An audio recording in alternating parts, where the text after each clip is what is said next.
We start in the Middle East. Israeli Prime Minister Benjamin Netanyahu declaring war on Hamas after fighters from the Palestinian group launched an early morning attack on Israel from occupied Gaza. Israel says 250 Israelis were killed and launched counter airstrikes, which killed at least 232 in Gaza. That's according to the Palestinian Health Ministry. Close to 2,000 are injured so far in one of the biggest escalations of ongoing violence in years. A barrage of missiles suddenly jolted Israelis Saturday morning during a religious holiday. Palestinian militants launched thousands of rockets, followed by a coordinated land and sea attack against Israeli towns near the Gaza Strip. Hamas fighters took down part of a border fence and celebrated on top of a captured tank. With sirens wailing, some people took cover, while the injured were rushed to hospitals. Hundreds of people were killed. Prime Minister Benjamin Netanyahu declared war and wasted little time retaliating. Israeli bombs took down a 14-story building in Gaza City believed to house Hamas offices, and troops battled Hamas gunmen in numerous towns near the Gaza Strip. Military commanders say a number of Israeli soldiers and civilians have been captured and taken into Gaza. You know, many people have died already, and we hear about people being kidnapped and taken either from the military base or even from the home. Tensions have been high between Israel and the Palestinians in recent months, which have some questioning why Israeli intelligence did not see such a coordinated attack coming. Israel is now calling up thousands of reserves for what could be one of the bloodiest conflicts in decades. Ian Lee with that report. President Joe Biden spoke in strong support of Israel. The U.S. continually provides about $3.8 billion a year to the Israeli military. That's according to a report in the Congressional Research Service. Hamas says the attack is a response to the 16-year blockade of Gaza and that the battle will continue until they say Palestinians are free. Meanwhile, the president saying Israel has a right to defend itself.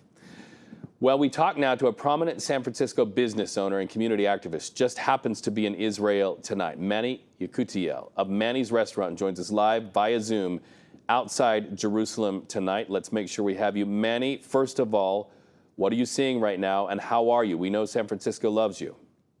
Well, right now it's 4 a.m, so thankfully I'm not seeing a whole lot, but I'm in a town outside of Jerusalem, and I've had quite a day that I hope no one would ever have to experience. I had to run to a bomb shelter 7 times yesterday and woke up to the sounds of missiles being intercepted right above me.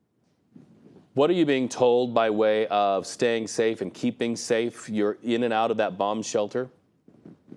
Well, yesterday was kind of a triple holy day for the Jews. It was Shmini Atzeret, Simchat Torah, which is a day of celebration and joy where children and communities come out together to celebrate and dance and sing. And it was also the Sabbath. And so for most people yesterday, because of a prohibition against using electrical devices, most people didn't actually know what was going on. I was one of the only people in the town that I'm in that was able to check the news. And so people are getting alerts to stay home, stay inside, stay close to their shelters, and all the festivities were canceled because of the dangers of being hit by rockets. In that environment, what is it like to live that and feel that very visceral fear, to hear the rockets, to see where they're landing? It's very surreal. The image that sticks in my head was yesterday I went to go get my father, who was in synagogue. The family that I'm with, we were in the bomb shelter, and I went out to go get him, and people were still in synagogue, and the children were dancing and singing and being thrown up in the air, and the sirens hit, and I just remember seeing all the adults, physically cover the kids with their body to protect them. And a lot of the Jews that were in the synagogue at the time started singing as loud as they could to drown out the sound of the sirens to keep the kids from being afraid. And in moments like that, I mean, it's very surreal. It's hard to actually feel anything. I went outside to the patio and I basically lost it. I started crying, and I saw within viewing distance, maybe just a few miles away, the result of a missile hitting some target and a giant plume of smoke. So it feels like a war zone. And we know that it is. Prime Minister Benjamin Netanyahu saying we are at war. Let's talk about you, your thoughts about being able to leave, and will you be able to leave in any time soon?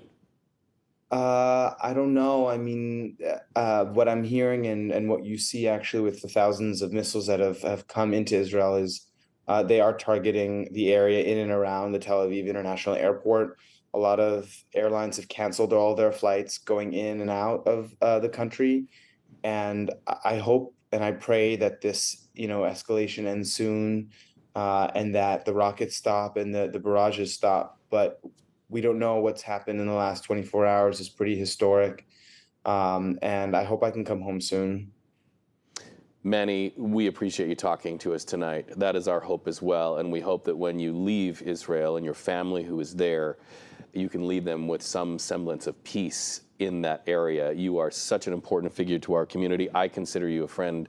And my prayer is that you and everyone around you are safe tonight and that this indeed does not escalate any further. Manny, thank you so much for talking to us. Thank you. We want to let our viewers know at home to tune in at 11 o'clock tonight right here on KPIX to see more with Manny as he speaks from just outside Jerusalem about his experience tonight. And, we talk about Manny leaving and other people wanting to leave. Airlines have been avoiding Israeli airspace. Travelers from the Bay Area are feeling the impact. In fact, this is a live look at SFO right now where a flight left for Tel Aviv last night, soon before word of the violence broke out. It turned around over Greenland and then brought the passengers right back here this morning. That's according to the flight tracking website FlightAware. Now, that site shows that more than 80 flights are canceled to Tel Aviv and out of Tel Aviv, including Delta, American Airlines, and the German airline Lufthansa.